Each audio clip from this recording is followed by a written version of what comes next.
नमस्कार दोस्तों, मैं हिंदी साहित्य सागर के YouTube चैनल पर आप सबका स्वागत करती हूं। जैसा कि हम लोग सरस्वती पांडे गोविंद पांडे जी की पुस्तक को पढ़ते आ रहे हैं और हम लोग भक्ति काल तक पहुंच चुके हैं और आज के इस वीडियो में हम उसके आगे का पढ़ेंगे। तो आइए बिना देर किए हुए हम लोग पढ़ना शुरू करते हैं। तो आज के इस वीडियो में हम लोग प्रमुख संत कवियों द्वारा रचित ग्रंथ एवं भाषा इस प्रकार है, इसको पढ़ेंगे। तो संत कवि और प्रमुख पुस्तक एवं भाषा। पहला संत है हरिदास निरंजनी। इनका है अष्टपदी जोग ग्रंथ, दूसरा है ब्रह्म स्तुति, तीसरा है हंस प्रबोध ग्रंथ, चौथा है निरपख मूल ग्रंथ और पांचवा है पूजा जोग ग्रंथ, छठा है समाधि जोग ग्रंथ और सातवां है संग्राम जोग ग्रंथ। इनकी भाषा जो है सरल ब्रज भाषा है। तो अभी तक हम लोग संत हरिदास निरंजनी के रचना को देखे हैं। तो पहला है अष्टपदी जोग ग्रंथ, दूसरा है ब्रह्म स्तुति, तीसरा है हंस प्रबोध ग्रंथ, चौथा है निरपख मूल ग्रंथ, पांचवा है पूजा जोग ग्रंथ, छठा है समाधि जोग ग्रंथ, सातवां है संग्राम जोग ग्रंथ। अगला है संत कवि सिंगा।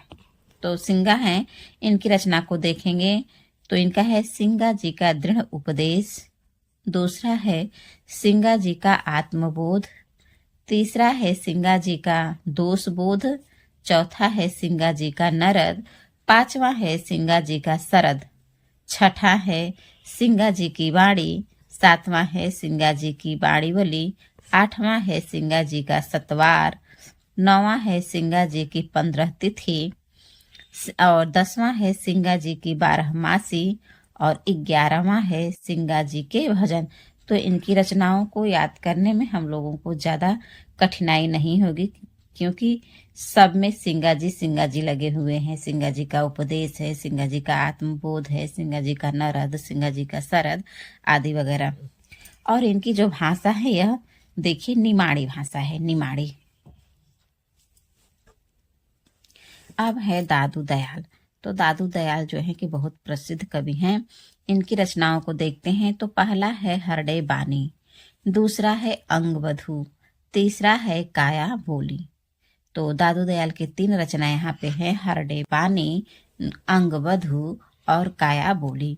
इनकी भाषा को देखेंगे तो इनकी भाषा है राजस्थानी खड़ी बोली मिश्रित ब्रज, राजस्थानी खड़ी बोली मिश्रित ब्रज भाषा है।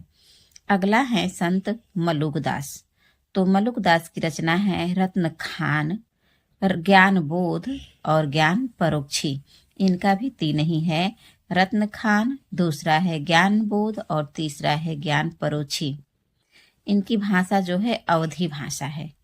इनकी और भी रचनाएं देखते हैं, बस 3 ही नहीं है, नीचे भी दिया है।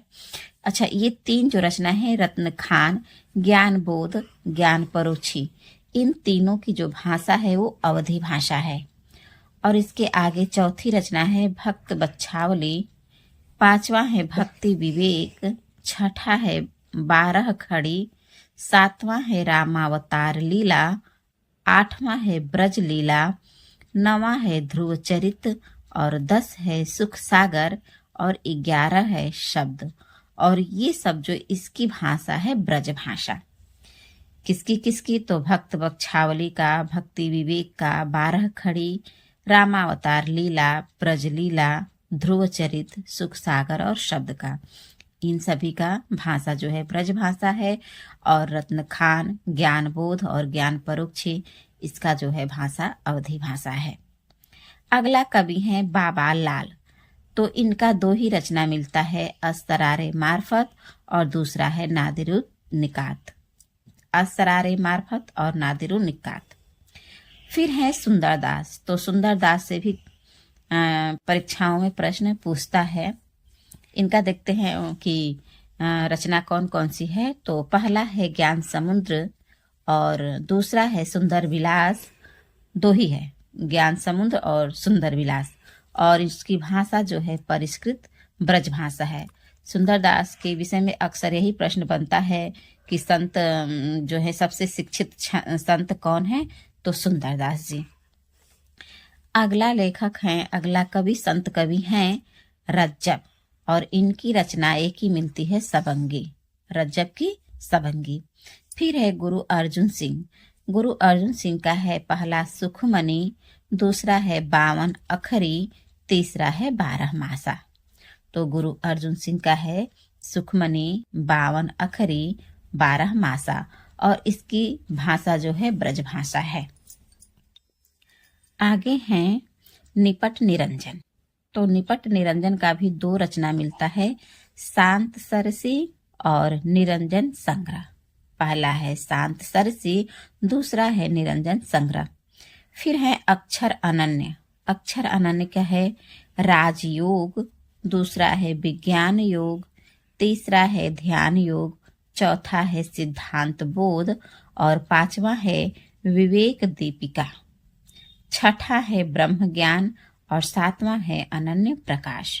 तो जो अक्षर अनन्य जी हैं, इनकी प्रथम रचना है राजयोग, दूसरा है विज्ञान योग, तीसरा है ध्यान योग, चौथा है सिद्धांत बोध, 5वां है विवेक दीपिका, छठा है ब्रह्म ज्ञान, और 7वां है अनन्य प्रकाश। दादू दयाल की वाणियों का सर्वप्रथम संपादन उनके 2 शिष्य संत दास और जगन दास ने हरडे बानी शीर्षक से किया था। करें कि जो दादू दयाल हैं, इनकी वाणियों का सर्वप्रथम संपादन किसने किया था? तो उनके 2 शिष्य। कौन कौन? तो संत दास और जगन दास। ये इन दोनों ने जो है हरडे बानी नाम से, हरडे बानी शीर्षक से किया था। और फिर पुनः रज्जब ने अंग बधु शीर्षक से इसका संपादन किया।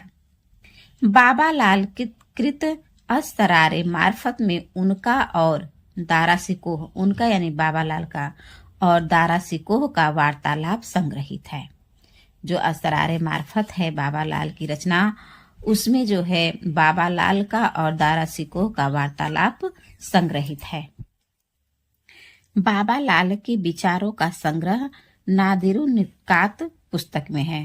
बाबा लाल के जितने भी विचार थे, विचारों का संग्रह किसमें था? तो नादिरु निकात में। हिंदी के अन्य प्रमुख संत कवि निम्नलिखित हैं। संत हैं और उनकी जन्म मृत्यु, जन्म स्थल, गुरु का नाम और जाति। तो पहले हैं धर्मदास, और इनकी जन्म मृत्यु नहीं दिया है, यहाँ पे उल्लेख नहीं है जन्म मृत्यु का। जन्म बाधोगढ़ है, जन्म स्थल बाधोगढ़, और गुरु का नाम जो है कि कबीर दास है, और जाति के ये बनिया थे। फिर है धन्ना का जन्म 1415 ईस्वी में हुआ था, और इनका जन्म स्थान जो धुआन था, और इनके गुरु रामानंद थे, और इनकी जाति जो है जाट थी। फिर है पीपा। तो पीपा का जन्म 1425 ईस्वी में हुआ था, और जन्म स्थान जो है गगरौनगढ़ है, गगरौनगढ़, और इनके भी गुरु रामानंद है, और इनके जाति का कोई उल्लेख नहीं है यहाँ पर। फिर सेन है। तो सेन का जन्म और मृत्यु का उल्लेख नहीं दिया है, और इनका जो जन्म स्थान है वो बाधोगढ़ है। अभी हम लोग एक और संत का जो है कि हम लोग जन्म स्थल देखे हैं बाधोगढ़। तो किसका था? तो धर्मदास का था बाधोगढ़। तो सेन और धर्मदास दोनों का जन्म स्थल बाधोगढ़ है, और सेन के भी जो गुरु थे वो रामानंद थे, और इनकी जाति जो थी नाई थी। अगला है शेख फरीद। शेख फरीद जो है, इनका जन्म मृत्यु का उल्लेख नहीं है, और इनका जो जन्म स्थल है वो कोठीवाल है। इनके गुरु का नाम भी नहीं यहाँ पे दिया है, और जाति जो है इनकी मुसलमान है। अब है वीरभान। तो वीरभान का जन्म जो है 1543 ईस्वी में होता है, और इनके गुरु का नाम उदयदास था। बावरी साहिबा। तो बावरी साहिबा 1542 से 1605 ईस्वी तक, जन्म 1542, मृत्यु 1605, और इनके गुरु का नाम जो था वो मायानंद था। अगला है रज्जब। तो रज्जब जो है, इनका जन्म 1567 ईस्वी में होता है, और मृत्यु जो है 1689 ईस्वी में, और इनका जन्म स्थल राजस्थान में है, और गुरु हैं दादू दयाल, और ये जाति से मुसलमान थे।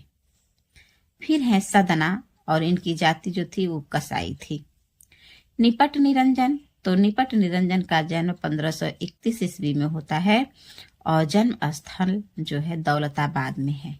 जन्म स्थल दौलताबाद है और जाति से ये गौड़ ब्राह्मण थे। अक्षर अनन्य, अक्षर अनन्य का जन्म स्थल दतिया है और ये जाति से कायस्थ थे। और एक और संत मिलते हैं भीषण। संत कवियों में बावरी साहिबा महिला संत साधिका थी। संत कवियों में जो बावरी साहिबा थी वह महिला संत साधिका थी। अक्षर, तो देखे हैं हम लोग कि संत कवियों में जो बावरी साहिबा थी वो महिला संत साधिका थी। अक्षर अनन्य प्रसिद्ध छत्रसाल के गुरु थे। जो अक्षर अनन्य थे वो छत्रसाल के गुरु थे। संत रजब का पूरा नाम रजब अली खां था। संत शेख फरीद का दूसरा नाम शाह ब्रह्म या इब्राहिम शाह या शंकरगंज था। जो शेख फरीद थे इनका दूसरा नाम शाह ब्रह्म या इब्राहिम शाह या शंकरगंज था। हिंदी में रचना करने वाले प्रमुख सिख गुरु निम्नलिखित हैं। अब हम लोग जो प्रमुख सिख गुरु थे उनको देखेंगे। तो प्रथम है गुरु अंगद। गुरु अंगद का जन्म 1504 ईस्वी में, मृत्यु 1552 ईस्वी में। आदि ग्रंथ साहब में कुछ श्लोक या दोहा संकलित है। फिर है गुरु अमरदास। तो गुरु अमरदास का जन्म 1479 ईस्वी में और मृत्यु 1574 ईस्वी में। तीसरे गुरु हैं ये, गुरु ग्रंथ साहब में संकलित है। फिर गुरु रामदास हैं। तो गुरु रामदास का जन्म 1514 ईस्वी और मृत्यु 1581 ईस्वी में और ये चौथे गुरु हैं। आदि ग्रंथ के चौथे महला में संकलित है। अब हैं गुरु अर्जुन देव। तो इनका जन्म 1563 ईस्वी में और मृत्यु जो है 1606 ईस्वी में होता है। पांचवे गुरु हैं ये। आदि ग्रंथ के 5वें महला में संग्रहित है। गुरु तेग बहादुर सिंह, इनका जन्म 1622 ईस्वी में और मृत्यु जो है 1675 ईस्वी में। और ये जो है 9वें गुरु हैं और 9वें महला में संकलित हैं। गुरु गोविंद सिंह 1664 ईस्वी में जन्म होता है और 1718 ईस्वी में मृत्यु। और ये जो थे अंतिम गुरु हैं। और इनकी एक रचना है चंडी चरित्र और दूसरा है विचित्र नाटक। तो आज के इस वीडियो में हम लोग यहीं तक पढ़ेंगे और इसके आगे दूसरे वीडियो में हम लोग संत कवियों की महत्वपूर्ण काव्य पंक्तियों को देखेंगे। तब तक के लिए आप लोगों का बहुत बहुत धन्यवाद। जय हिंद, जय भारत।